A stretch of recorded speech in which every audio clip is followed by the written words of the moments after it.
Hi. So in today's session, we talk about introduction to impact evaluation,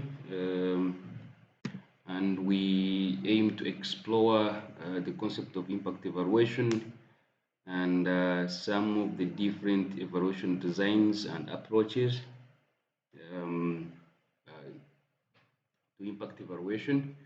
And so let's begin. But before we go to impact evaluation, we need to know what impacts are. So these are long-term effects. They can be positive or negative. They can be primary or secondary, or they could be intended or unintended. Yeah, usually, of course, we have uh, the ideal plans when we are designing interventions, but the reality checks in, and when it comes to the actual implementation, things go different. So we use all means or mechanisms to see that we can achieve the impacts that we need. So these, of course, can be produced by the intervention directly or indirectly. That at the end of the day, you find some things could happen because of your intervention, whether you intended them or you did not intend them. So those are impacts. So when we are doing impact evaluation, we are trying to evaluate those long-term effects, and we can use the causal effect models or sometimes to check for attribution to see if our intervention actually is responsible for some results, or we could go beyond just check for contribution because our interventions sometimes can, they don't work alone in certain contexts. So we tend to say, okay, maybe generally the intervention could be contributing to the bigger uh, uh, program. So, but of course, if we want to do the causal effect models and attribution, then we control other factors so that we can be specific. And when we do that, then we can test for situations or conditions that would prevail if the intervention was not there, and that's what we refer to as counterfactual. So the counterfactual right here is, for instance, if so, let's say the rate of employment was going up at a certain rate, but then because we want to improve also income levels, um, we would provide an intervention, maybe training in skills or agriculture training so that we can improve farm production. So our intention would be that we want to increase incomes of certain individuals. So the counterfactual would be that if that training was not there, then the trend would continue with this blue line. That would be the rate of increase in income levels. But if we provide the income-based intervention, then the impact would increase swiftly, therefore leaving the particular trail that it would have taken, and that's the impact that we would measure at the end of the intervention. So when we are measuring the effects, we are looking at change in intervention outcome, and then you have the level where the increment or the increase or the change after intervention, and you have change without intervention, which is the counterfactual that we just talked about. So when we are measuring, we look at what was there in the beginning, that is the baseline. We look at the baseline indicators, and then we look at what is there now after the implementation of the intervention, and there we look at uh, the impact indicator. So let's say at baseline you had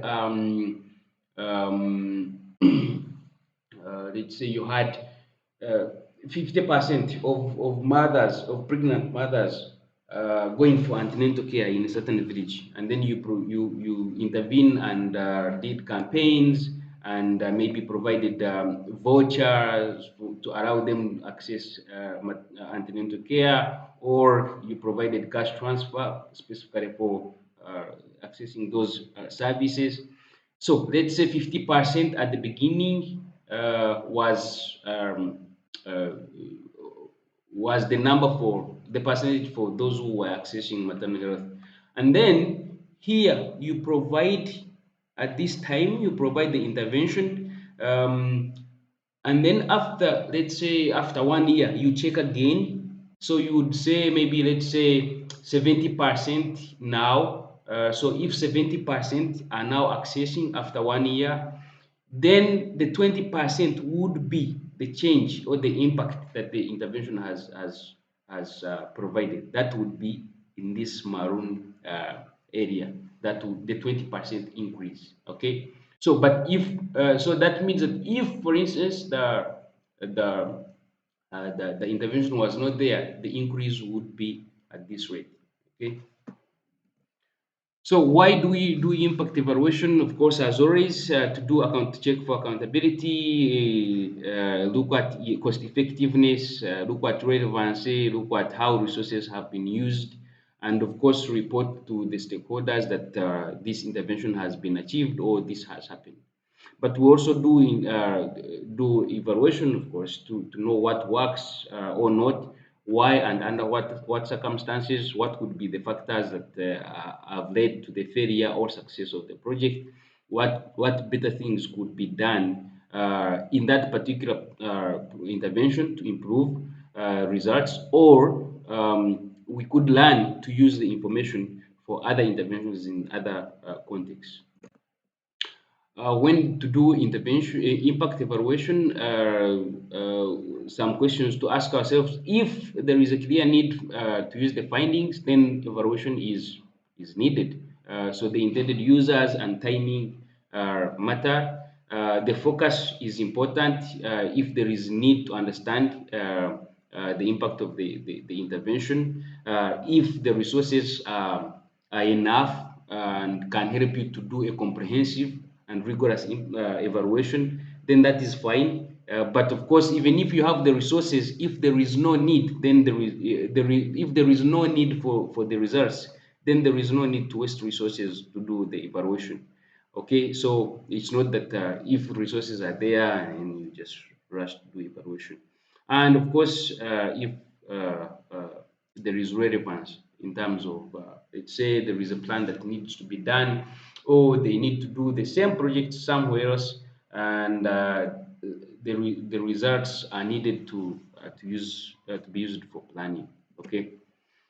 So when you're planning for an evaluation, for impact evaluation, so you decide how evaluation would be made, decide about the scope. So the scope can be timing, or what kind of what's the focus of the evaluation. Is it everything about the evaluation, or some aspects of the evaluation? Is it midterm? Is it at the end? What is the geographical scope of the evaluation? Are you covering all the projects, or you are selecting a few cases?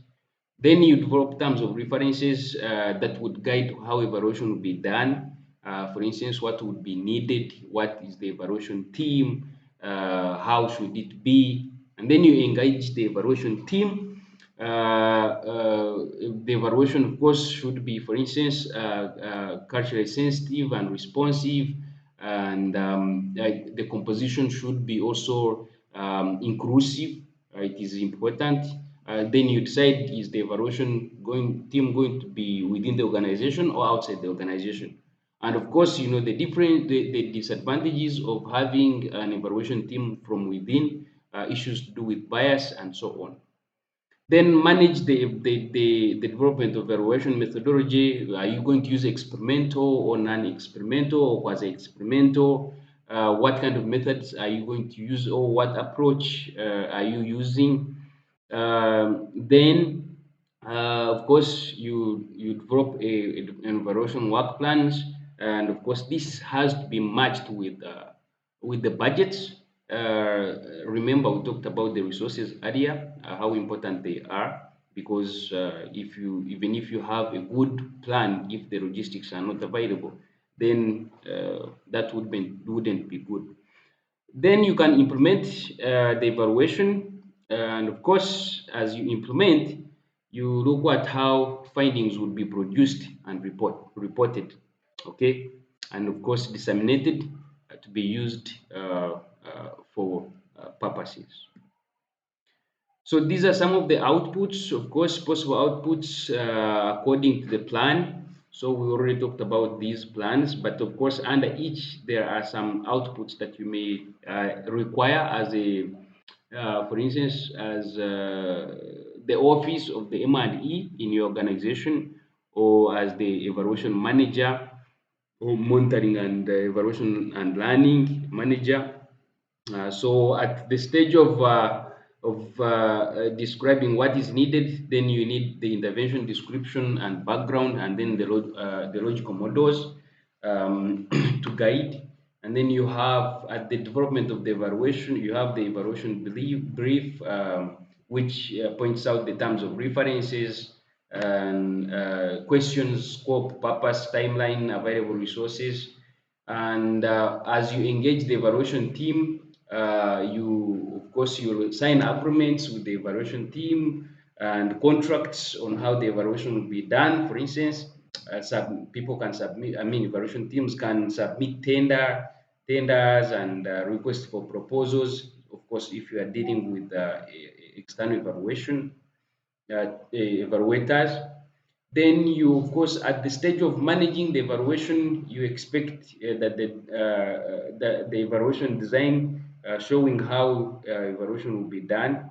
At the stage of developing a work plan, then you expect, of course, a whole document of work plan talking about everything that will happen with the evaluation.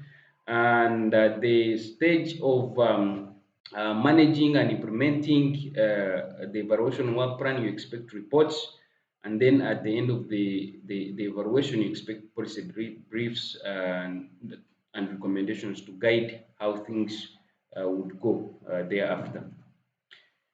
What to consider for evaluation, and of course, the OECD and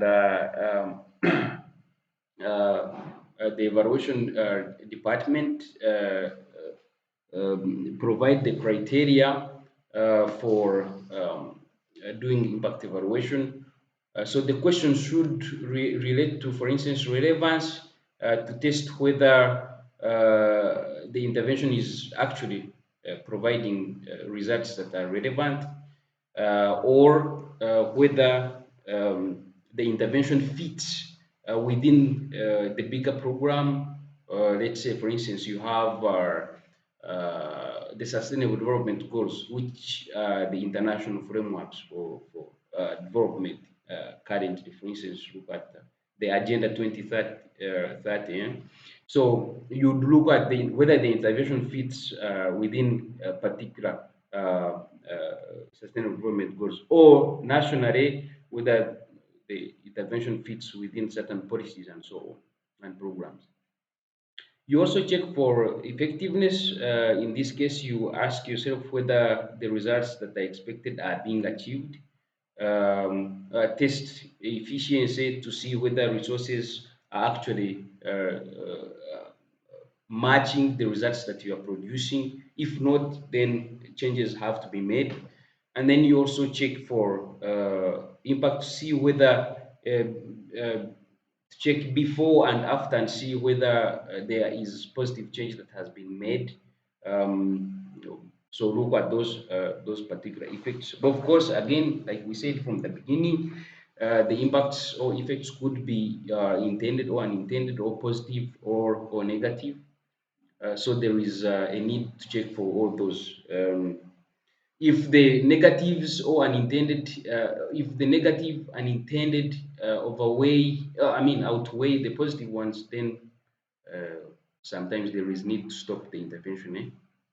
Uh, And of course, you can also check for sustainability to see whether the benefits or the results will actually last for long. So we have types of impact evaluation questions that one could consider. So you have descriptive questions that talk about things, how things are, or what is happening. So basically, one can just describe how the project is moving. But the if questions ask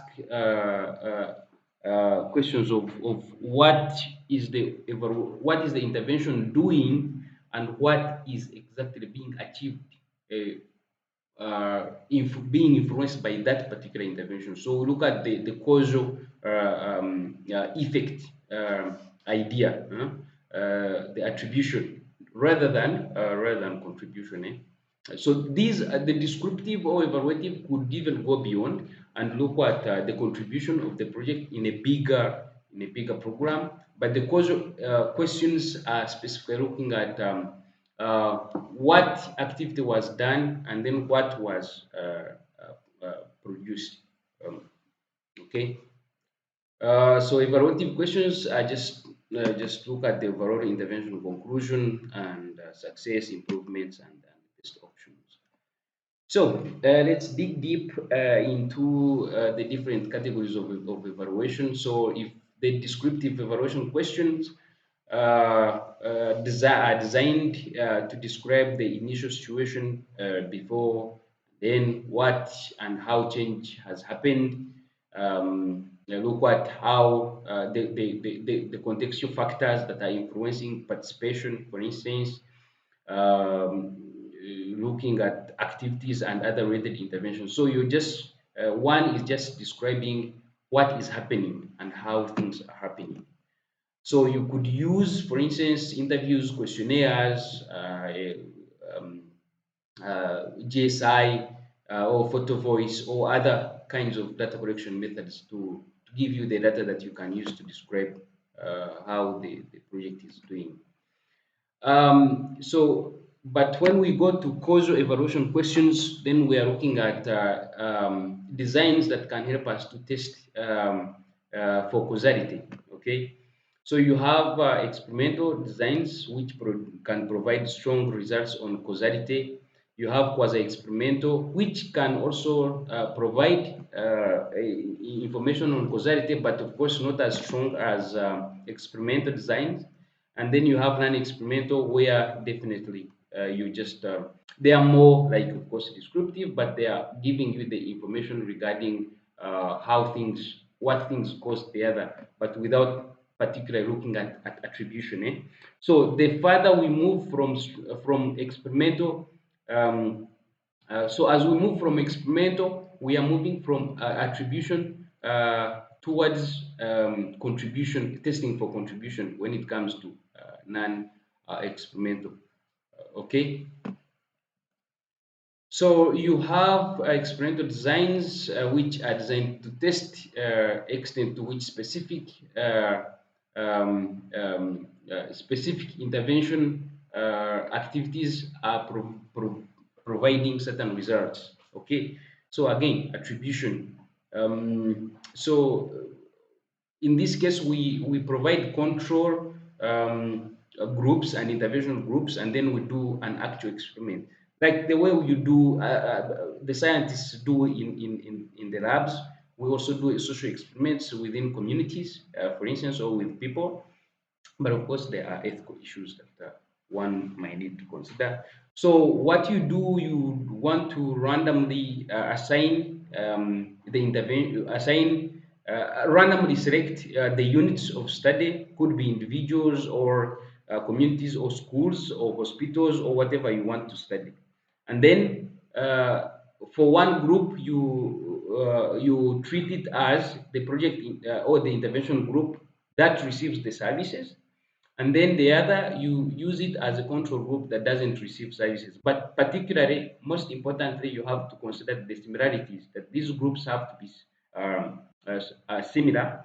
Um, uh, it's the same area, and then you choose. So, for instance, you could go to a community and then you want to provide, let's say, see whether certain medicine has an impact So you could choose two hospitals in a certain community which are relatively similar, and then one hospital you use it as an intervention where you provide maybe certain you are doing campaigns or providing certain medicine type of medicine, and then on there in the other one you use it as a control, and then after you just do a test of whether those that within the intervention have realized some change compared to within control group. Um, then, of course, you have strength and weaknesses. So, for strength, randomized, of course, randomization ensures equivalence between intervention and control group, but also it can help to determine exact, attribution. So, attribution is very, very key. But there are several weaknesses with experiments. For instance, um, behaviors of individuals could change because they know you are experimenting on them or you're observing or testing them. There are ethical issues to do with, for instance, why would some people have questioned the ethics in the fact that the one group receives, the other one doesn't receive, yet they are experiencing the same problems. The issue of generalization, of course, if we use experiments, it means that attribution can only fit within one context. But if we are to look at a wider, to apply the same results, would they be the same? Okay. Then the spillovers, of course, for instance, the fact that the experiment and control group are within the same area.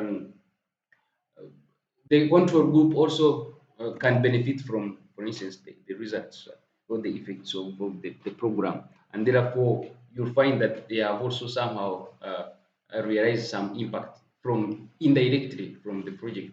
Okay, if you are giving cash transfers to households, for instance, uh, uh, even those that are not receiving within that particular community may benefit because a certain member from a household, a control group household, could go and borrow money from a certain household with cash transfer, and that itself can is creating a spillover. Then you have non-compliance, where, for instance, some participants would not want to participate, and then you have attrition, where people, for instance, can drop out for reasons. Maybe they migrated, maybe they got married in other areas, maybe they died. So all those are issues with experiment. Of course, some of these apply also to non-experiment, of to I mean quasi-experimental designs. So you could check for those. And of course, the experimental designs, of course, you do pre-test and post-test of intervention and comparison groups. So here we do not have randomization the way we do with experimental, but we have comparison groups. So again, we try as much as we can to select two groups, one group where that will receive the intervention, the other group that will not receive the intervention, but has relatively similar situation, but there is no randomization. That is key. You should note that. So of course there are varieties of making sure that we have identified at least a certain area which uh, uh, or group units which are relatively similar to those that are being received that are receiving let's say in a certain district there are villages where a certain river passes, and usually when it overflows, floods affect those villages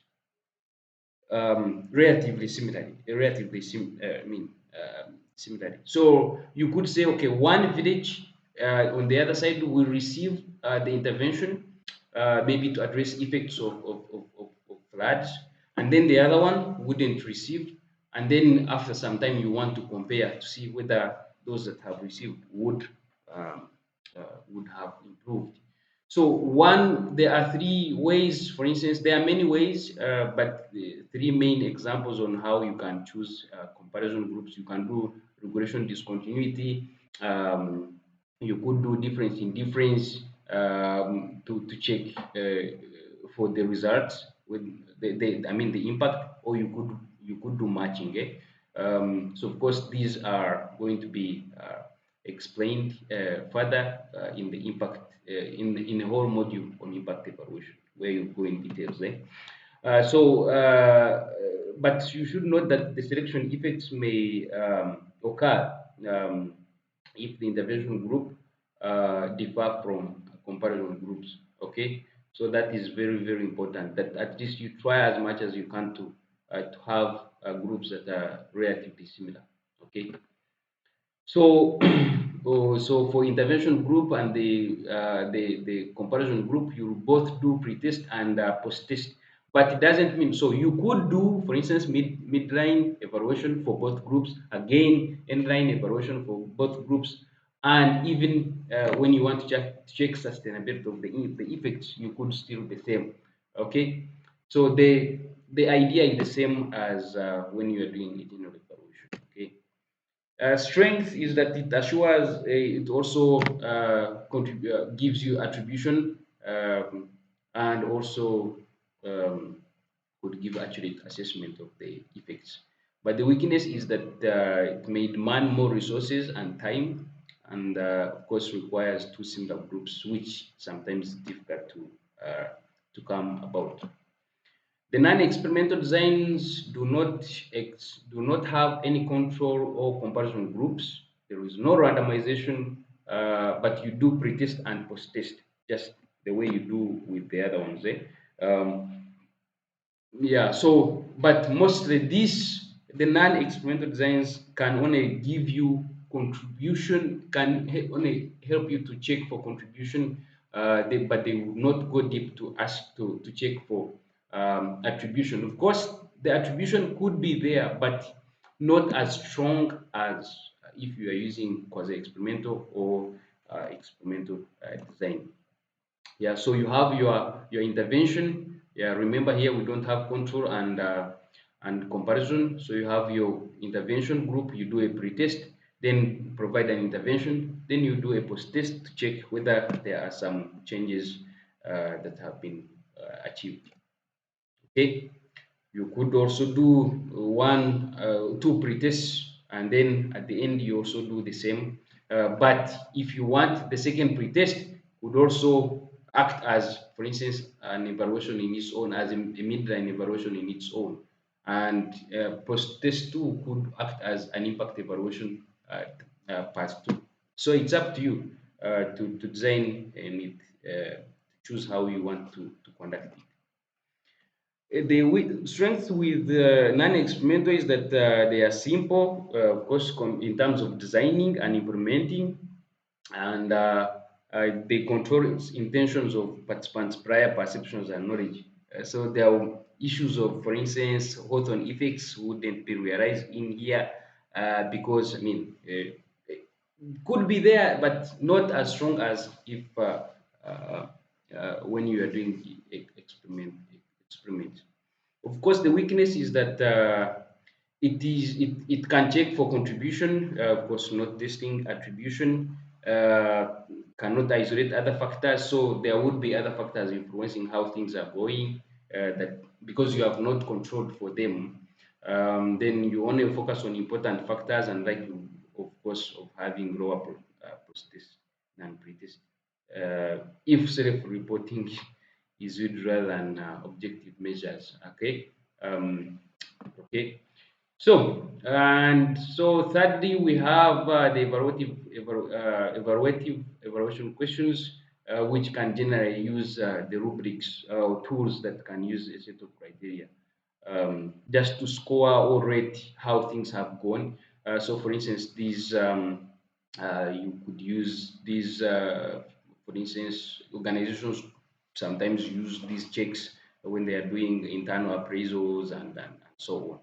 But you could also use them generally for other impact evaluation to just check for multiple impacts and also looking for generally looking for success or failure or best options that are needed for change to improve how things will be. And of course, under all those particular designs, you could have use multiple approaches. You could choose to use quantitative alone, qualitative approach only, or mixed methods. But of course, we know, as we already talked about it in the previous session, mixed methods maximizes validity, reliability, and credibility of of the information that you get. And of course, you could choose also to use primary information, or you could use secondary data options, such as, for instance, meta-analysis or systematic reviews. But yeah, but all you need is that at least the approach that you use fits well within the design that you use, and a combination of both design and the methods used, the approach used under can provide you with the data that you need to answer the particular question that you needed to answer. Okay, so focus matters. Okay, so there is a whole range of data collection methods under these three approaches. You could look at them. Okay. Who can be involved in the process? Of course, you want to make sure that all stakeholders are involved as much as they can, because you want all the perspectives from the stakeholders that were involved. Remember, when we talk about stakeholders, some have vested interest that can cause harm to the intervention being implemented. So you need to understand how all stakeholders fit well within the implementation of the intervention. And of course, the idea is that you consider inclusion and participatory approaches, where you can cater for a diversity of groups. Remember, there are differences between stakeholders. Even if you're saying that you are involving beneficiaries, the beneficiaries also have differences. They are young, they are mature, they are those that they are men, they are females, they are disabled, they are those that are able. Uh, so different categories have to be considered, considering, of course, the purpose of the intervention. Okay, and consider issues to do with ethics and rights when selecting participants.